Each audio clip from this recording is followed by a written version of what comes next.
Salut à tous, on passe quasiment toutes nos soirées avec lui, de 22h à minuit. Il est sur RMC, c'est dans l'Afterfoot et c'est aussi aujourd'hui dans Pressentiment. Top générique.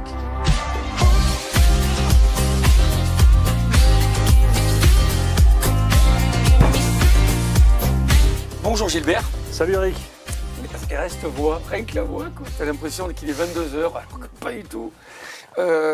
Tu rentres dans nos maisons, dans nos oreilles au quotidien et pour une fois, tu nous fais l'amitié et on apprécie beaucoup d'être avec nous en dehors du circuit préférentiel qui est le tien. 2 séries de questions pour mieux apprendre à te connaître, mais au préalable, comme pour tes homologues, une fameuse question vache, une question dont on espère que tu n'auras pas la réponse. Tu choisis celle que tu veux. Allez, c'est parti. Tu la lis s'il te plaît, mais tu ne donnes pas la réponse, puisqu'on fera un break entre les deux. Est-ce que tu peux la lire à haute et intelligible voix? Quel est le 3e stade de football ayant la plus grande capacité en Europe?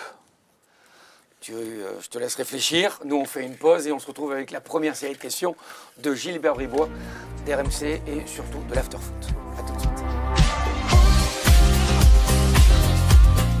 Gilbert, s'il te plaît, quel est ton numéro de carte de presse?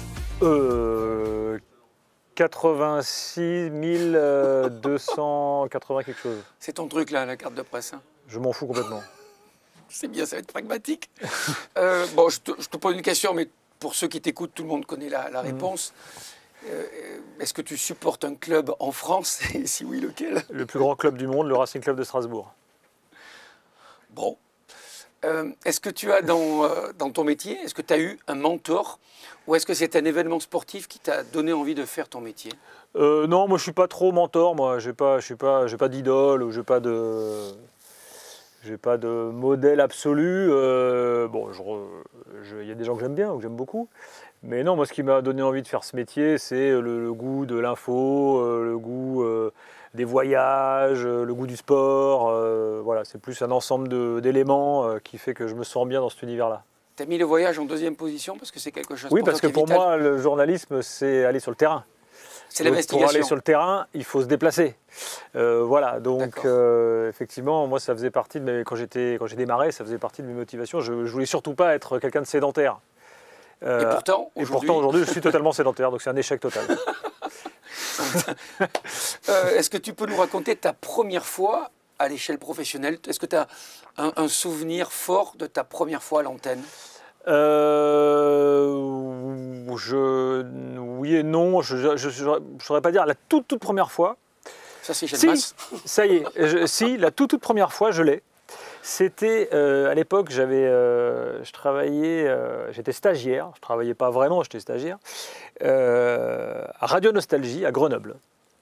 Oui, monsieur. Et j'ai fait mon premier flash le matin de la victoire de Jean-Luc Crétier au jeu de Nagano, qui avait gagné la descente.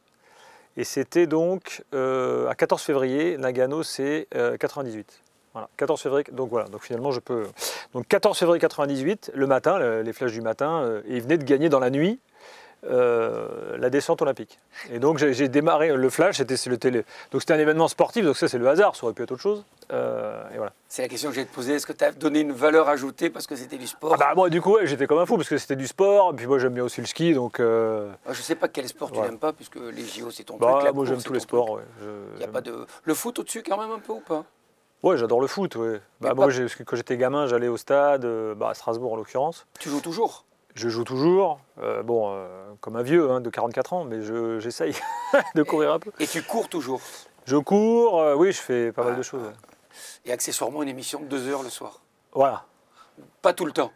Parfois c'est plus, parfois c'est moins. Avant, il y avait une émission de 4 heures, le grand after. Mais moi, je prends souvent l'antenne à 20h avant les matchs pour ensuite encadrer le match et faire l'after, donc de 20h à minuit. Mais voilà, bon après on va pas se mentir, c'est mieux que travailler pour de vrai. Je te laisse seul responsable de tes propos.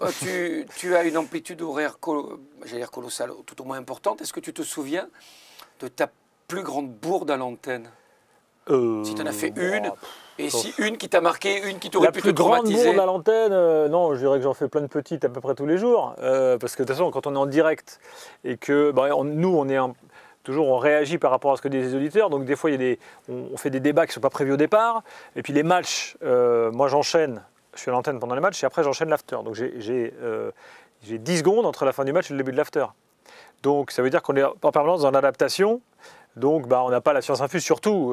Moi des fois un auditeur il appelle, il me dit ouais puis moi alors je sais que tel joueur a marqué tant de buts il y a 3 saisons dans tel club. J'ai pas forcément le temps d'aller vérifier. Bon donc des bourdes, il y en a qui sont on va dire des petites erreurs. Oui. Enfin, il y en a à peu près une grosse bourde. Est-ce que le jackpot, messieurs dames, c'est pas Mais non, le jackpot, messieurs dames, j'avais totalement raison. Oui, intrinsèquement.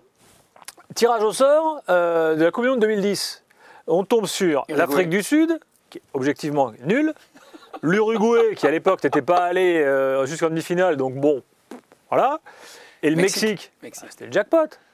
Ouais. Sauf que l'équipe de France n'a pas été capable de faire quelque chose d'un jackpot. Qu'est-ce qu'il faut faire D'accord. Voilà. C'est noté. Bon, tu te plantes aussi sur les poules, hein, sur les calendriers. Alors c'est devenu une légende. Parce qu'effectivement, il faut se mettre à ma place.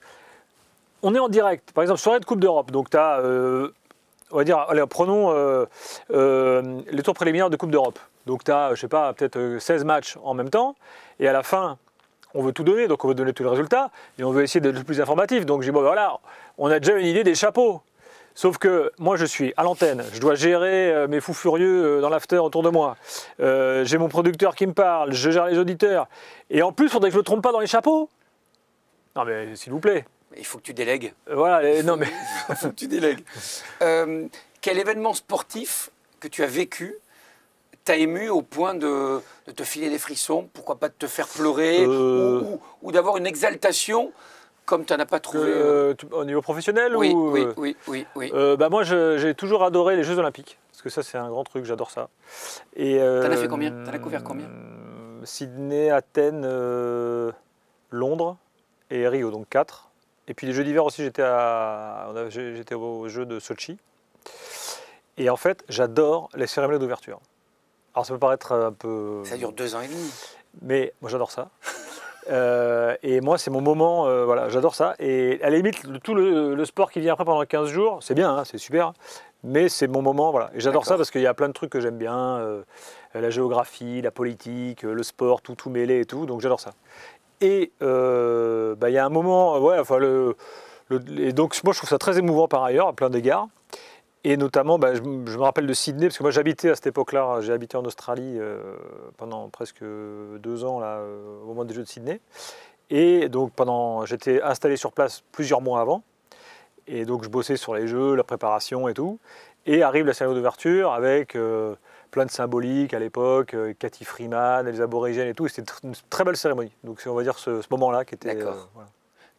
Quand tu fais des événements comme ça, tu gardes des sons et sonores de ce que tu fais ou pas du tout? Non, moi je suis pas trop en nostalgique. Non, je garde rien.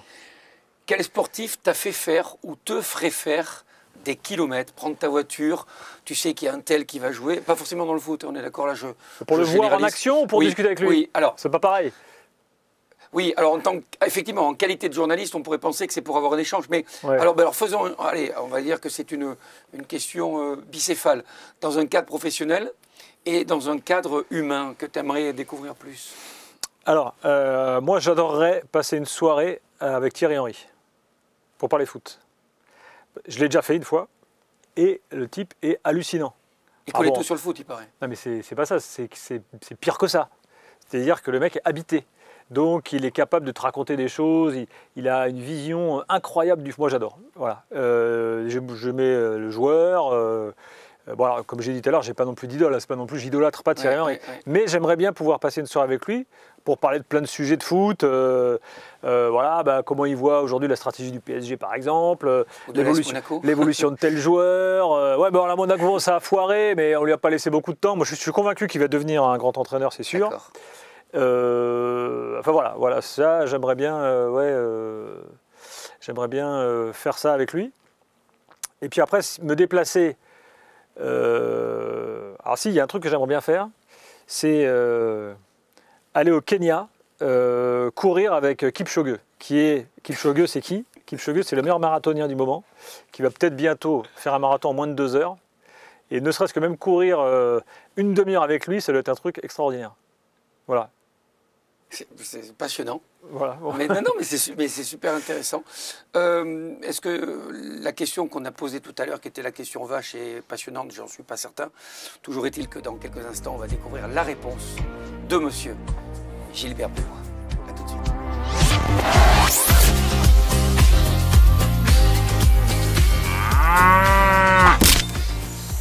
Gilbert, s'il te plaît, l'enveloppe est là.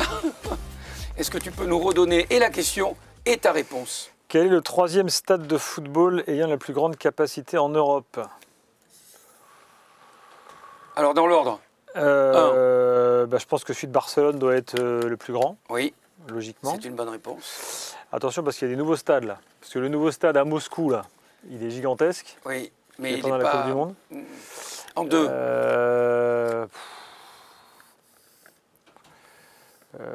Bon, je peux te le dire en 2. Il y a Tottenham qui joue. À Wembley? C'est Wembley. Ouais. Et alors le 3e? Tu n'as le droit qu'à une réponse et peut-être comme tes collègues, une mauvaise, histoire d'être dans la moyenne. Alors attends. Bon allez, je vais te dire Madrid. Ouais, non. Bon. Allez, pour le fun, vas-y, donne-moi une autre proposition. Après, il y a des stades un peu avec des clubs qui ne sont pas des...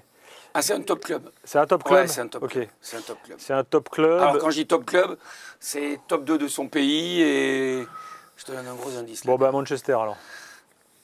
Ah, est-ce que tu considères Manchester comme le 2e club en Angleterre? Non, mais c'est un gros stade. Ouais, mais c'est Dortmund. Ah, c'est Dortmund. C'est Dortmund.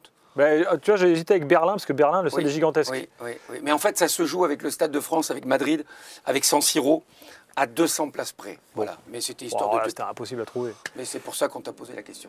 C'est la question vache, 2e partie, 3e partie avec la question vache pour Gilbert Bribois. 22h minuit, l'after-foot. Je voudrais excuser celle qui me harcèle d'arrêter ces podcasts. À tout de suite. Gilbert, est-ce que tu peux nous dire comment tu appréhendes les réseaux sociaux? Est-ce que tu as un community manager qui gère tes comptes? Est-ce que c'est toi? Et est-ce que c'est une question de feeling? Comment tu vis ça? Alors non, moi je le vis très bien, tout à fait paisiblement. Alors moi je fais moi-même. Alors je fais beaucoup de Twitter, un peu d'Instagram, ça me saoule un peu Instagram, parce que j'ai un peu du mal. Et en fait, nous on s'en sert, moi je me sers des réseaux sociaux comme outil d'interactivité avec l'antenne. Donc nous, l'After, on a été une des premières émissions à vraiment intégrer les réseaux sociaux dans le contenu. Voilà. Il y a le 3216, donc les auditeurs qui appellent. Mais évidemment, quand on a démarré l'After, il n'y avait pas Twitter. Donc là, on avait uniquement les auditeurs. Aujourd'hui, on a une messagerie, on va dire, sur l'appli RMC qui permet aux gens d'interagir. On a les auditeurs et on a Twitter, qui est un outil d'interactivité facile. Donc on l'utilise beaucoup à l'antenne. Moi, je l'utilise beaucoup dans la préparation de l'émission pour voir un peu les tendances, voir de quoi les gens veulent parler, etc. Et en fait, c'est plutôt positif, quoi. C'est-à-dire que ça me sert dans ma vie professionnelle tous les jours pour construire les émissions. Le fait que tu sois empli d'altérité, où tu as vraiment un respect pour autrui, et ça se sent à l'antenne et dans ta capacité d'appréhender les colères des uns et des autres. Tu as vu, il y a des sous-entendus, mais alors, juste diffus. Est-ce que ça aussi donne une tonalité des gens dans la manière dont ils t'écrivent? Non, après, moi, je me fais aussi insulter. Oui, moi, je réponds pas. D'accord, tu fais abstraction. La meilleure réponse à ça, c'est l'ignorance. Ouais. Voilà, rentrer dans le jeu des débiles, ça n'a aucun intérêt. Mais globalement, non, moi, j'ai plutôt des rapports apaisés avec les gens sur les réseaux sociaux. Donc, ça va. Tu as beaucoup voyagé. Esthétiquement parlant, architecturellement parlant, quelle est la plus belle enceinte sportive que tu aies vue dans ta carrière? Alors, je suis pas... Parce qu'un stade peut être beau vide et un stade moche peut être incroyable plein. C'est pour ça que en fait, il y a une différence entre l'ambiance, on y viendra tout à l'heure, mais dans ta logique où tu t'es dit, waouh, quel bâtiment. On parle d'enceinte sportive. Hein. Oui. Oui. Tu parlais de Sydney, par exemple, le stade de rugby. Ouais, alors c'est un stade un peu bizarre. Il est quand même incroyable. C'est un stade qui a été raboté après, qui a été construit pour le jeu. Ouais, c'est un très beau stade. Non, écoute, je cherche les stades en Europe, en Amérique du Sud où j'ai pu aller. Alors si, il y en a un qui m'a, alors on va dire celui-là, il y en a un qui m'a particulièrement impressionné. C'est le stade Azteca à Mexico, D'accord. qui est Finale de la Coupe du Monde, 86. finale de la Coupe du 86, voilà, qui est dans la ville, qui est vraiment un stade impressionnant, massif. Puis quand tu es dedans, tu sens qu'il y a un truc. Tu as qui vécu se un passe. match là-dedans? Non, je l'ai vu vide. Tu l'as visité? Ouais, mais il m'a D'accord. impressionné. D'accord, d'accord. Est-ce que je peux te détester tout de suite? Il faut y aller, hein, c'est pas dur. Hein. Oui, là j'étais au Pérou. D'ailleurs, j'étais voir un match de Ligue 1 du Pérou, tout le monde s'en fout, mais match. Ah oui, c'était bien. Ouais, non. 4000 personnes, une ambiance. Ah oui. Ouais, c'était. Bon. Mais tu payes 4 € la place, t'es en honneur. Enfin, bon, quel est le stade en France ou à l'étranger qui t'a le plus impressionné? Mais là, on va parler en termes d'ambiance. En 1, incontestablement, Beşiktaş. Alors moi, franchement, je pense que, bon, il y en a d'autres qui ont fait beaucoup de stades, mais moi j'en ai fait aussi beaucoup, parce que j'ai fait pendant plus de 10 ans les matchs sur le terrain et tout. Un derby en Turquie? Beşiktaş, non, un match de Ligue des Champions. Beşiktaş-Marseille, il y a quelques années, il n'y a pas si longtemps. Hein. Une ambiance de dingue de la première à la dernière minute. Et les mecs, c'est vraiment des malades. Et qu'on ne me parle pas des stades anglais, parce qu'il ne se passe rien dans les stades anglais, à l'exception du Celtic Glasgow, c'est tout. Ouais, c'est pas anglais. Et c'est pas anglais, c'est écossais, voilà, enfin c'est Grande-Bretagne. Ouais. Voilà. Les stades espagnols, moi j'adore le foot espagnol, mais c'est pas génial, à part le Betis, une belle ambiance au Betis. Mais la Turquie, c'est les plus dingos. J'ai aussi fait Fenerbahçe, mais Beşiktaş en 1. J'ai parlé avec Sidney Govou qui me parlait de la Grèce. Tu as vu des matchs là-bas? Ouais, j'ai fait. Ce sentiment, ouais, alors Olympiakos, c'était pas mal, c'est moins chaud. Ah d'accord. C'est moins chaud, mais et puis après, après à Athènes, il y a un grand stade qui était le stade des Jeux de 2004 où il y a une piste d'athlée, donc là c'est moins impressionnant quoi. Celui au Pirée? Non, c'est Olympiakos. Ça c'est Olympiakos, c'est au Pirée, ouais. Il est pas. Je l'ai fait aussi. C'est pas génial. Donc Beşiktaş et en France, si tu devais te mouiller? Strasbourg. Cet homme est d'une objectivité. Non mais c'est totalement objectif. Ouais. Allez voir un match là en ce moment à Strasbourg. Ouais. Franchement, si je devais comparer au hasard à Bordeaux par exemple, pourquoi? Je veux dire que on est en termes de décibels, on est 10 fois au-dessus et du début à la fin du match. Ouais. C'est dommage que vous n'ayez été champion qu'une fois.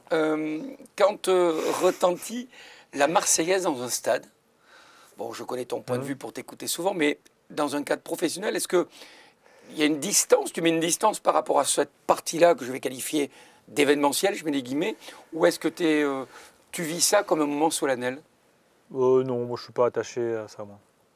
Donc tu peux continuer à travailler dans la... Ah oui, complètement. D'ailleurs, je sais pas, moi je suis pas du tout... Par exemple, le fait que les mecs chantent ou pas la Marseillaise, pour moi c'est pas une question, ça n'a aucune importance. Voilà. Après chacun vit, oui, bien sûr. vit son truc, mais moi j'ai pas de... Moi ça me dérangerait même pas qu'il n'y ait pas d'hymne avant des matchs internationaux. Mais en même temps, c'est pas paradoxal, mais tu parlais de la cérémonie d'ouverture des JO. Tout à fait. Qui est quand même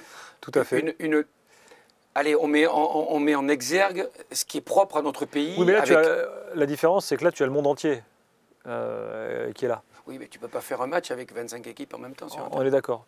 Non, mais après, c'est le symbole de l'hymne. D'accord. Oui, c'est la démarche politique qui te gêne un peu. Enfin, ça ne me choque pas non plus, hein, mais disons que ça ne me provoque pas d'émotion. Plus que ça.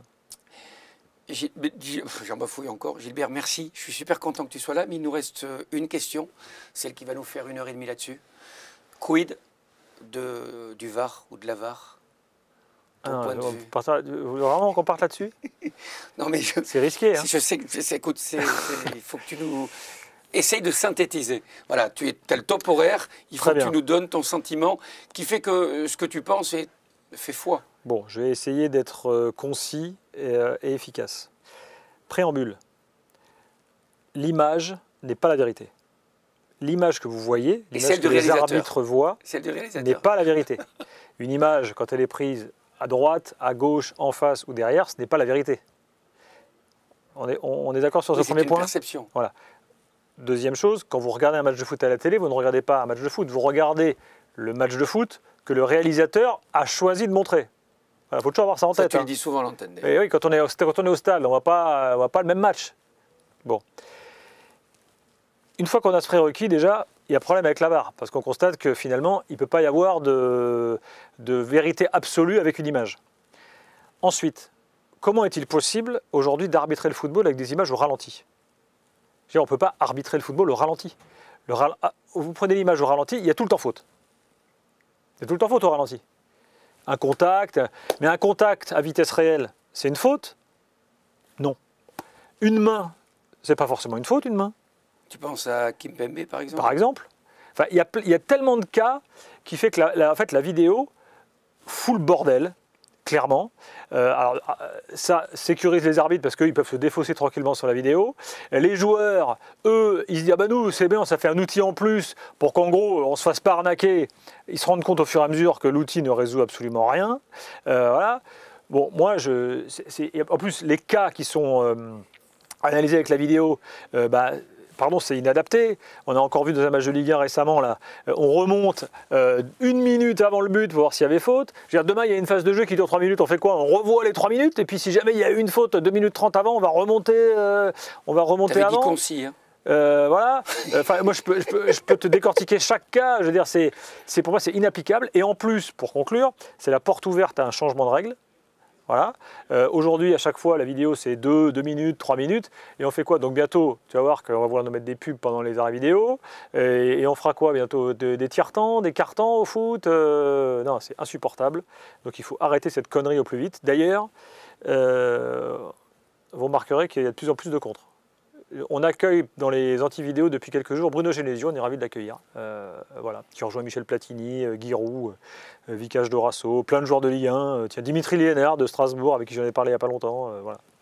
Et Daniel Riolo. Et Daniel Riolo, évidemment, qui est un homme très lucide. Parce qu'il est d'accord avec toi.